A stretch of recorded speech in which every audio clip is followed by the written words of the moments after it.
Is there an extra level of excitement with playing in Texas? Definitely. I think just anytime you get a chance to play in Jerry's world and play against some of your former teammates and just guys that you know from recruiting, it's always a good time. You're part of this rotation now. The standard has been set. Yeah. It's a tough position, but obviously a glamorous position. How have you adapted to it? How do you think you've played so far? Like the standard's been set. Standard is first round, obviously, and I think so far this season, every single week we've just been taking steps and getting bigger, getting better, and I'm excited to see what step we take this week against a really talented group of receivers. If you talk about that challenge, what kind of challenge? They've got some good receivers. Yeah, they got some speed, but at the end of the day, I think we have some speed as well. Jeff, we've heard Coach Schiano talk a number of times about how Jordan can be an eraser for you guys back there at safety.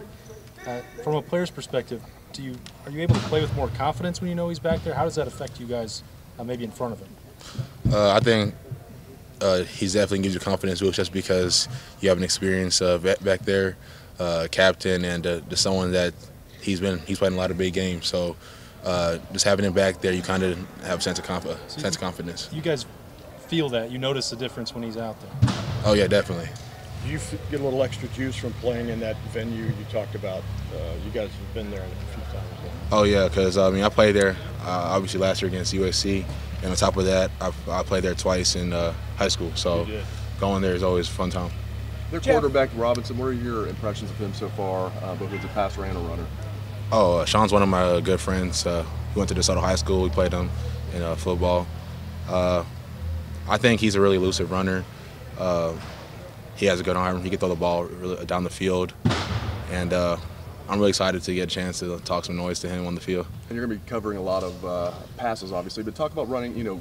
Playing against a running quarterback as well. I mean, he can do both, obviously, but just that threat that he brings from a running perspective. Well, in our defense, we try to when we get a running quarterback, we have to we call it plastering onto our man, just so those running quarterbacks they can get out of the pocket and still be able to deliver a strike down the field. So our job is to stay on our man and not allow those big plays. How would you describe their offense, Jeffrey? What they like to do, et cetera? They're a little bit like you guys, a little bit, aren't they? I mean, but just what do you see when you watch them on video? I think when you look at the offense, it's really comparable to a lot of the Big 12 offenses as far as spreading the ball around the field. Not really one receiver that they go to, but an array of receivers. So, it means everyone across the board on defense has to be ready to do their job. You know that Turpin guy, the guy that took the punt back last week against SMU and stuff, he looks extremely fast. He's 5'9", about 159 pounds. Obviously, he had a big pass catch last week, too, and stuff. What just jumps out at you when you watch him on video? He's really elusive, probably one of the most elusive players I've seen on film. Yeah. I think he's kind of comparable to maybe Darren Sproles or someone like that, but I think as far as gunner-wise, I'm excited to be able to get down the field and then see what he's all about. What's the key to playing a guy like that? You know he's pretty quick and fast, but he's small. But what's kind of the key there? Guys like that, they like space, so I think our job is to take all the space out.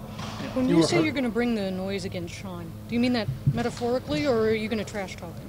No, we're going to have a little friendly trash talk during the game, just because we know each other. Is the trash talk any different when it is a friend as opposed to someone you don't know? I mean, you could get extra personal, or you could keep it lighter.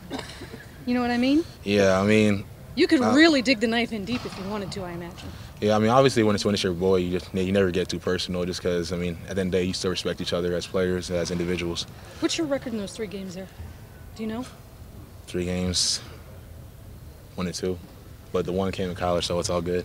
You were hurt in the spring. Yeah. How long did it take you to come back from that? And given the competition at corner, were you concerned that might set you back far enough that it would be hard to win a job in the rotation?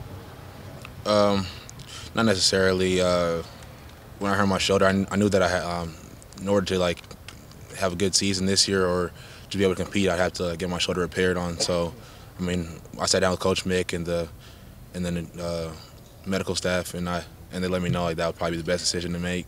So, as far as competition, every day is competition regardless. So, I knew that regardless if I got the shoulder surgery or not, it's a big competition. Labrum? Is that what it was? Yeah, it was a labrum. Okay.